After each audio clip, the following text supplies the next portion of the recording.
મારું નામ પંપાણી અનિલ છે. મને થોડોક ફેર પડ્યો છે, પછી 20-25% જેટલો. ક્યાંથી આવો છો? હું રોણાસથી આવું છું, કોડીનાર બાજુથી. શું તકલીફ હતી? મને આમ વિશાળ વાયુ છે ને આમ નીંદર ઓછી આવતી, ઊંઘ ન આવતી. બીજું? આમ કંઈ સેન પડતું નહીં ને જાણે કા બસ કંઈ નથી આમાં ઓલું જીવ મૂંઝાતો એમ. કેટલા વખતથી થતું હતું? મારે 2018માં જ થતું, પછી 2021માં થતું ને પછી 2025માં થયું. તમને ખબર છે એની તકલીફની? હા. શું છે કયો ને થોડુંક વિગતમાં.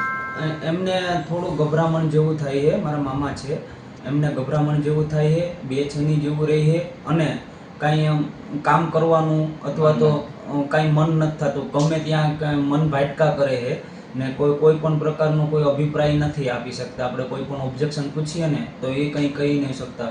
એ પછી અમે તમારી મુલાકાત લીધી અને એ પછી તમે તમારા જે ટ્રીટમેન્ટની અમને સલાહ આપી એમાંથી અમને અત્યારે 30-35% જેટલો અમને ફેરફાર લાગે છે. તકલીફ ક્યારથી હતી? અને એમને તકલીફ 2018માંથી થઈ છે. ત્યારથી અનિદ્રા જેવું હતું, બેચેની જેવું બહુ રહેતું ને અંદરથી ગભરામણ જેવું રહેતું. કોઈ પણ વાતનું કોઈ ડિસિઝન ના લઈ શકે, કોઈ પણ પ્રકારનું ડિસિઝન ના લઈ શકતા. દવાઓ લીધી હતી? હા, દવા એમને લીધી હતી. અમે વેરાવળ માનસ હોસ્પિટલમાં. કંઈ નામ બોલવાની જરૂર નથી. વેરાવળથી વેરાવળથી લીધી હતી. કુલ કેટલા ડોક્ટરોની દવા લીધી અત્યાર સુધીમાં? અત્યાર સુધીમાં બે ડોક્ટર. એમાં કેટલો સુધારો? એમાંથી જ્યાં સુધી દવા લે ત્યાં સુધી ફેરફાર લાગતો, પછી કોઈ પ્રકારનું કોઈ તકલીફ નથી. અહીંયા જે તમે 30-35% સુધારો આવ્યો એ કેટલા સમયમાં આવ્યો? એ 24 કલાકની અંદર. હા, 24 કલાકમાં શું સારવાર આપી અહીંયા? અહીંયા ટ્રીટમેન્ટમાં અત્યારે અમને બોટલ્સ આપી અને ઇન્જેક્શન આપ્યા.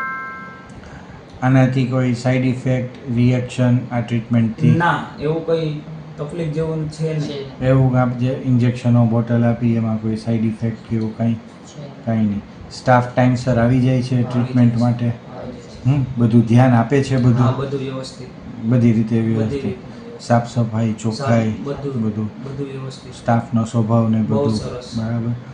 અહીંયા તમને એટલા 7-8 વર્ષથી તકલીફ છે. અમે તમારી પાસેથી તમારી મજબૂરીનો લાભ લઈ અને વધારે પૈસા પડાવવા કંઈ તમને ખોટી સલાહ આપી હોય એવો કંઈ અમારો સ્ટાફનો, ડૉક્ટરનો કંઈ અનુભવ? ના, અમને સંતોષકારક જવાબ મળેલો. અમને સારું એવું અમને સફળતા મળે. તમને આટલું જૂનું છે તો એમ કે ચાલો આમની પાસેથી આપણે 2 પૈસા વધારે ઊંધું ચડતું સમજાવીને લઈએ કે એવું? ના, એવું કંઈ નથી. તમને બધી રીતે સંતોષ? હવે છેલ્લે આ પ્રકારની જે તમને તકલીફ છે એવા કોઈ દર્દીઓને અહીંયા સારવાર માટે આવવું હોય તો એમને કંઈ સંદેશ આપવો હોય તો કયો?